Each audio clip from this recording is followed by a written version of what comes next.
isaanoo sana kadhukku gutti nimne haadha mucaatti nimne indoom nama biraa dhiisi gurbaa wajjin jiran obsaa bayaan ka wajjin jiran kana waan takka itti nimne obsaa bayaan eeda hoggaanan murtii guuta dawwalee naafi murtii guuta wajjaasoo nu dhageetuma aboo maaltu ta'e aboo murtii guuta maa waan kana goota jeetii waa hunda qoradhe obsaa bayaan biretaa achi bilbila narra cufee ka'ee kute bilbila narra cufee ka'ee kute amma obsaa irra dawwal obsaa wanni kun akka wajji keessa jirtamoo wanni tun akkami gurbaan kun sii wajji bakka kana taa'u jirra gurbaa kana wajji gargaaru jirra akkami wanni akkanaa kun ta'e jeetiin obsaa bayaan guutu gaafate obsaa bayaan akkaawwantii murtii guutoo ni beeka hoggaanan tiime eeta isaati je murtii guutoo maqaan isaa Juneedii Hassan ka dhugaatiin jira mucaa maaliif waan akkanaa kana goota akkamin namni waan akkanaa dalaga yoo si taate ni daleeyda sasamza akkamin namni waan akkanaa dalaga nama gargaarsa jennee namni akkaawwantii dhuunfaasaa akkamin namatti ergata mijiyyoodhaan ittiin dawwale mijiyyoo siituutu akkaawwantiin isaanoo naa dalaguu diddee keenaatti ergi itti naageessi jetteeni jennaan wallahi hin jenneen jettee kunoo wanti hundi ni jira akkami waan akkana darga namni maaltu barbaachisee osuma lubbuun sirraa baate gurbaa sana ijaafatteeti irra dawwaltee akkaawwantii isaatu fidda yoo sibiraa hojjiraan san booda fiddee akkaawwantii nama sanii ergita malee akkami namni akkaawwantuma dhuunfaa isaa libitti godhee hoggamaallee irra gale zim bilbilan kaasu kana isa jira namna waan akkanaa kana obboleessa jee namni walirra harka diddibuun qabu waa hedduu takka olii obsine ani gaafa zakii daalas wallahi hamza atuu quban qabdu gaafa zakii daalas aboo mucin murti guuto hin hidhamini ummata kanaa wajji yaa'iin godhini namaa wajji walitti hin bu'ini hoodoo mucaa firraa kafale jeeni birrii miiliyeena takkaa fi 200 irratti ergee 200 miti yoo goochu sanii kanni ati immoo deemii 100 kana fudhadhu liqii namaa san firraa kafali 100 jeen 100 deem firraa kafali 100 tokko wacii godhadhu nagaya bahii jeen ummata kanarra namaa wajji walitti hin bu'ini mucaan kun maallaqa san geesseetuma kamiti yoo qofa kannee kaan hunda ibsuuqee jarri qabee mana hidhaa darbe bakka kan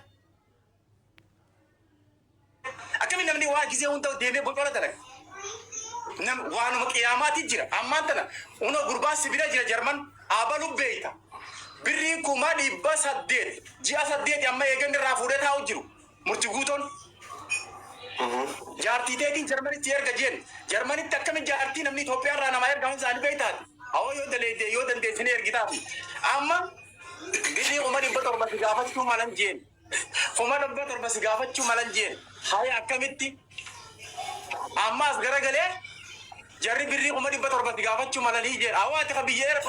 biyya Suudii nama ergiif jaartii san fuudhii ergi hamsaa sittiin hima hay mijiyyoo sanaas fuudheeti mijiyyoo jaarsaa jaartii wajjin jiran waamu gurbaan jarman kana yaa'u takkaa jaartii qammaseen beeku yaa murti guutoo keenya bargaa sanuu walitti dhiyaatan akka saahibaatti aboo murti guutoo keenya wanni kun jaartiin tiyyatun akka naa dhuftuun barbaada na gargaaruu dandee isaanii jee murti guuto eeniin danda'a garuu birrii 700 si gaafachuun oolanii jeenan qaama mootummaa keessaa wal beekaani haya boo rakkoon qabu waan fedhan na gaafatan niin kannaa jee murti guutoon mucaasan ammaas garagalee irraa dhufateetuma biraachi kutee awoo birrii 800 naan jedhanii barii jeen hayyee yaa murti guutaan jaartitti jaadhee bodhee rakkoo jaartitti na jira miiliyoonallee taatu niin kannaa hoo 800 jee gittin godhee irratti galche achi buutee birrii 800 fi intala fiduufii fi ilaa achi arra ji'a 8 akkam gootan waa meeqa callifnee gubbaa teenya obboleessa keenya jennee boombii lafa kana jala deemu jirtu namni dhugaa walitti deebda wal beeynee beeku deemuu danda'u qabna wal sossobuun hin taatu hay an murti guutorraa rakkoo takkan qabu obboleessa kiyya waan takka irraa rakkanne an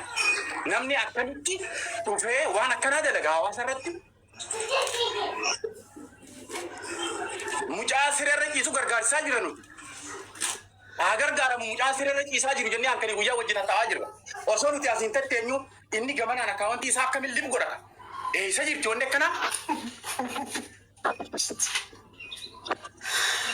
maafiyaa garee 220 keessaa kun tokkuma jechuudha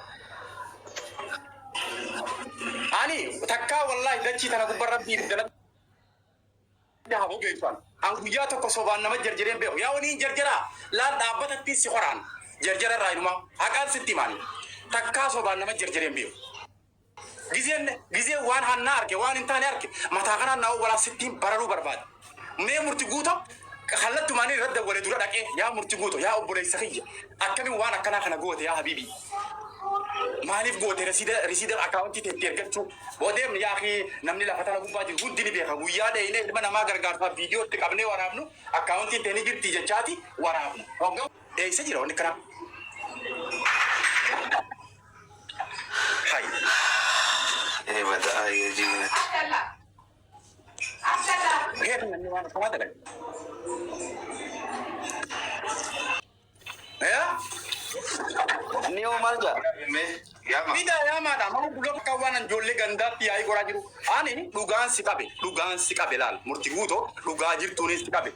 Yeroo dhibbata akkasii obsine maaltu akkaawuntii teeta maqaa keetiin jirtu Juneedii Hassan tajattu maqaa abbaa keetiitii fi maqaa keetiin ta dhugaata jirtuun maaltu namatti ergu si barbaachise. Ati bara obboleessa keenya wal kabanya wal jaalanna dhugaa garuu sirrii miti. Mucaan siree irra ciisu jiru obboleessa keenya. Gargaaru barbaannaan namni mucaa san siree irraa kaasne. Kottu fi dubbii tana karaa nagaatiin fiti. Kottu dhiyaadhu. Magaalaa tana guutuu matasaa jira. Ibsaanii beektaa magaalaa ni beektaa murtuu guutuu ni beektaa. Kottuuti waan kana karaa haqa ta'utti illee karaa dhugatti illee yoo doggora jiraate illee lakkiitti naa jamettu illee evirraa cufi dheessitee akkas gootee kun akkana kun akkasiin hin baaftu. Haqa miskiinaati haqa dhukkubaati. Dhukkubni kun si qabee booda ammas siree gubbaa keenya sitti kadhatu hin dhaqqabnu obboleessa kiyya. Miskiini sitti rafu hin gaariin. Mee jara kiyya wallaahi akka murti guutoo Kana yaamtanii kabaja keessaniif dhufee deebiin isinii kennuu barbaada. Alex wanni inni isinii jechuu barbaade akka fakkeenyaatti isinii kakaase obboleessa keenyaaf handiin miidiyaa irratti argeetii miti qarshii 500 san kaleessa galgala ergee fi riksiitanaa ergee fakkee nama kana anaatu keessaan dhaqee guyyaa viidiyoo ergee fi bilbilee fi itti hime biyyi baara batara jiraata fagollee miti tarii viidiyoo kanallee nu laalu jira keessaan dhaqeetiniin edda gizee inni mallaqa san nu ergu nama sadiin jirra ana Muazii fi Obsaa Bayaan fa'aa waliin jirra mallaqa san ergee gammannee sukubbaa laalu jiru ergee dhayinee waan sanillee ana post godhe keessaan akkan dubbisee akkaawuntii kanaa kannee fi ergee miciyyoon qarshii 10,000 murtitti ergee jette suni akkamitti dhuftee akkamitti kajoo kana adda baafattudha jalqaba. Ani Hamza wajjin wal dhabbii dhuunfaa kan hin beeku waan irra wal dhabne ka qabnu hin qabu qarshiin 10,000 maal namaa bittiin gaafii jalqaba qarshii 10,000 dhugumaa murtiin qarshii 10,000 nyaate ani namcaa kana yeroo takkara lama adaamaa ka'eetiin kophaa kiyyallee dhaqee Aminuu mucaa jaamu ka warra ilu tokko noo jijjiira ka viidiyoo na waraabilleen jara kana deebi'e guyyaa lammaffaa deemeetiin makiina wati yaani beeka Hamza eenyu Obsaa Bayaanii fi Afnaan fa'aa fuudhee bira deebine waa'een namicha kana obboleessa keenya kana akka dhageetii harkattuuf namni kun ogeessa fayyaati torbaan kana wanni nuti itti jirru kana qarshiin 10,000 murtitti ergamtee ajandaa godhuu osoo hin taane eda yeroo takkara 2-3 hatta anaa miti Obsaa Bayaan na bira taa'ee tara zaa daqiiqa 30 waan caalu ol Hamza wajji haasanii jiran. Hamzaan waan kana gaafatee jennaan aboo Hamza qarshii 10,000 tanamni guyyaanan jalqaba dhaqe sanuu nama san biyyaanatti ergisiise ani yeroon dhaqu san akkaawuntii mucaatti sarkaan qabu ganaan mucaa bira dhaqee viidiyoo dalaynee gadi hin dhiifne qarshii 10,000 natti ergee viidiyoon ganaa gad dhiifamuu deemte achi jirtanii achi obboleeyyiin kiyya kanaa hubattaniif akka jiba tokko keessa hin jirre Hamzaan jeen yaaboo nama san fidii guruppii naa godhii wasaappii qabaami namni sun guruppii naa godhiiti akkam akkanaan jee akkamitti akka hojii dubbanne nama san guruppii naa godhiin jeen walii haasoinee dubbanne walii galuu hin dandeenye booda eenyutu isa dubbisaa ture Obsaa Bayaantu isa dubbisaa ture waan kana atokkaaroo kana kaasuuni malleen kun qarshiin 10,000 gaaza'uu namanneetu osuma nyaateehu achi deddeebuu jira qarshii 10,000 mucaan kun jara kana biraan gaheetiin jira abbaa dubbistee hoo gaafattee abbaa qarshiin kun walii qabamuuf dhuguma amma bakka irra dhaabbatee amma reefuu Alex Jeesuun maali beektanii akka sirriitti naa qalbifattaniif murtiin qarshii 10,000 dhabeetuma dhugumaan qarshii 10,000 nyaate moo nama biraa ka qarshii takka itti kanneetu jira gaafin kana beeki mee namni mucaa kanaa fi murtitti qarshii 10 kannee jiru sun eenyu garuu viidiyoo waraabame dhugaa san dubbanna jennaan sagalee miyyoo sun waraabamte asirratti haanuu fidu akkamitti akka isiin itti na bilbilti aboo hospitaala keessan jira viidiyoo waraabu jira naattu sii bilbila tar dhibbata ka jeetiin naa keessee qarshii kuma 10 san ergite qarshiin kun 10 sun guyyaan dhaqeen kaashii geessee fi maatiin kun duuba maaliifi qarshiin kun 10 tun nu geessee jirti ji'ee dubbate. Okay, maatii tunatti himatee haadha mucaatu boo'ee natti himatee arraanni arra jira kun borni gogo wanni namni hundi beekuu qabu nama tokko haguma feete yoo jibbite haguma feete yoo lola qabaatteef yookaan immoo xiiqii qabaatteef sadarkaa kanatti qarshiin kun kudhan Itoophiyaadha isiniimu namni biyya keessa jiru ni beeka Hamza Ibrahim yookaan Yaasin Oro Aleksifaan ni beekani qarshiin kun kudhan dhuguma laaqana namni sadii wajjin nyaatee waan jimaan bitatu miti. Qarshii kuma 7 gaazoo guuttattee magaalaa keessa deemta makiina mo'aan aniin kuni kaleessa obsaa bayaa yoo jala jiraate ol galchaa eessa turre sagantaa takka turre sagantaa san maaliif deemne yaazataan faanii dhufanii jannaan deemne sagantaa san durallee viidiyoollee itti ergine akka dhaqee nu gaafatuuf Aleksoo qabaa waliin haasofne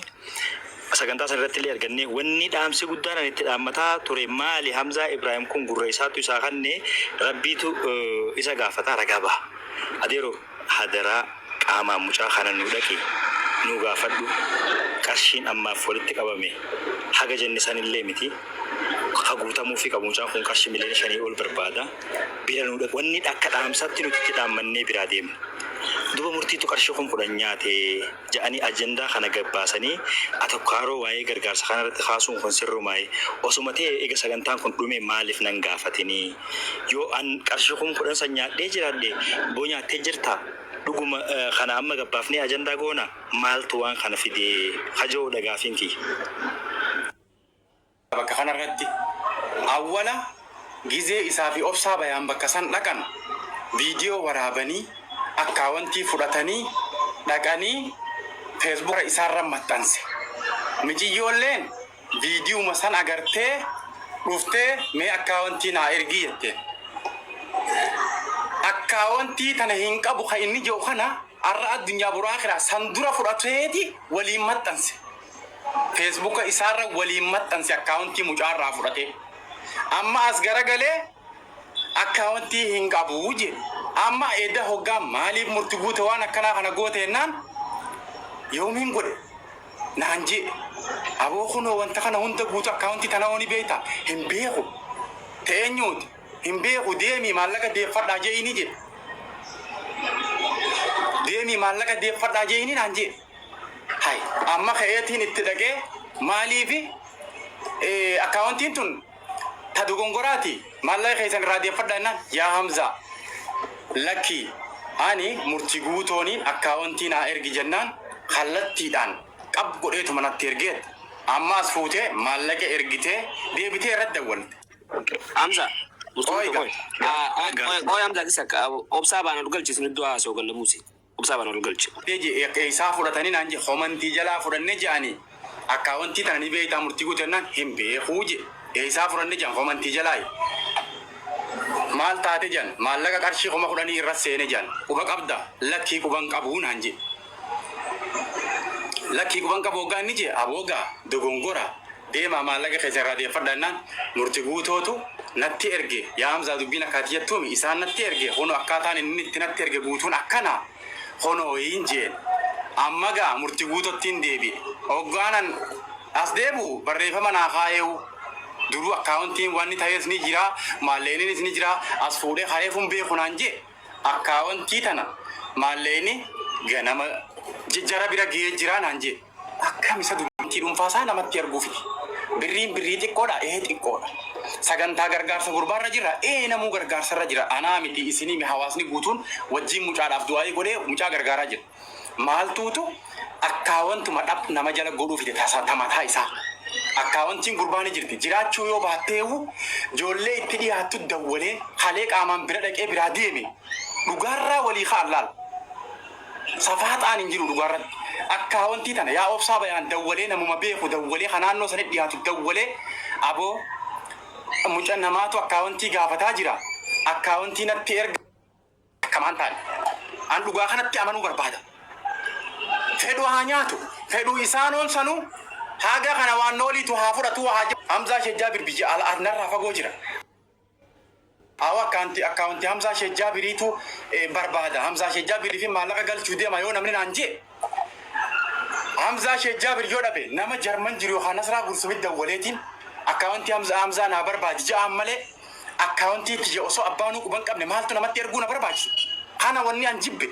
murti guutuu rakkoo dhuunfaa takkaanaa fi murti guutuu wallolleen beeku takkaa dhimma wayiitti irrattis wal qa'ineetis hin beeku waa takkaas rakkoo wajjin hin qabu. Hundi keessanuu godhatoomaadha. Ittaansee wantiin jechuu barbaadu amma egaa wanti godhamuu qabu hafee as gubbaa waliin dhufne amma yeroo bakka tanatti eenyu tanatti hogguu wajji haasofnu obboleessa keenya murtii guutuu fi Hamzaa Haajii diinummaan qabanii haasawa wal eeggatu haasawa waliin qooyne haasawa bareedaa haasawuu qabna yeroo carraa Hamzaan fudhates yeroo murtii guutuu fudhates obboleeyyan isaanii isaan kabajanii bakka sana tattaa'aa jiran kana kabajuudhaan akkuma ganama aadaatti wajji haasofnutti wajji haasawuu qabna kana kanatti binnaa qabattan lammata imma qarshii kuma kudhan murtii guutuu irratti murtii guutuu akkaawuntisaa itti irratti ergamtee kana osoo naafi murtii guutuu wal bira hin dhufin dura irraa quban qabachuu amma kaleessa galgala ani waasaabiidhaaniin Zoom meetingii walgeera ture haasawa Hamzaa Haajiitii fi haasawa murtii guutuu gidduun dhagahan ture hogguu waan san fixadhe qacataa akkam tokkotti gus wanti nan gochuu danda'u yoo jiraate obboleeyyan lamaan Hamzaanis murtiinis miira keessaa bahanii obboleessa isaanii kan siree gubbaa ciisu jiru akka yaadataniin isaan lachutti hime miira keessa jira waan ta'eef hogguu waan kana fixadhe booda Hamzaan naan jee Hamzaa obsa hayamee waan kana dhiisi mucaan kun siree gubbaa maaltu miira keessa isaan galche sitti fakkaata akka ati yeroo san agartutti san isiniifini mudeema namni Hamzaan dhufee gaafate murtii guutuu deebisa kannee fi deebisa sanirratti waliin quubsinee waliin deebisuudhaan sirkee walitti cufanii ani Hamzaa dawwale Hamzaa jidawwale waqta kanaan Hamzaa maaltu maal ta'een jedhu